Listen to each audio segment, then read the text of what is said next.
Sabi ko na nga ba, may masama kang balak. Kaya naman sa relasyon na to, ako lang napahamak. Inisip ko na kaagad, bago pa kumawasak. Ayoko na samahan ka, mas gusto ko na lang na uminom ng alak. Ako'y nasa Malate, alas 7 ng gabi. Nakilala ko tuloy itong magandang babae na nakakabighani sa aking mga mata. Ang di ko lang alam ay manluloko rin pala. Pero ako'y napakbay, mahigpit na mahigpit. Lalaway sa palda niyang hapit na hapit. Nang ako'y makalinga, di ko siya matagpuan.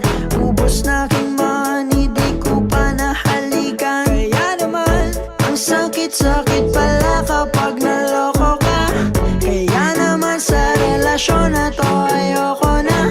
Masaya na ako, huwag mo kong ginagago. Humanap ka na lang ng maloloko mo na bago. When the night has come,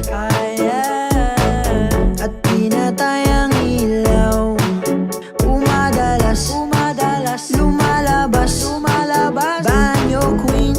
Yo, throwback muna, may kukwento ko sa inyo. Kami ay Tangina mo, boss! Puking ina nyo! Ano, puking ina nyo?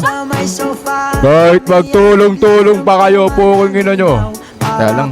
Nasa Roppongi, pinatay niya ang ilaw at binuksan ang VCD. Doon sa kanyang kama, kami nakahiga. Ako ay nagulat at ako ay nabigla.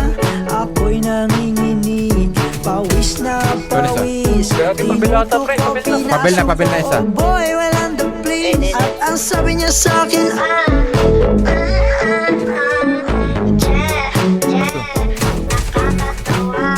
tumagilid, dumihaya, tuhod at dumapa. Nang matapos na kami, bigla na lang siyang nawala. Kaya naman, ang sakit-sakit pala kapag naloko ka.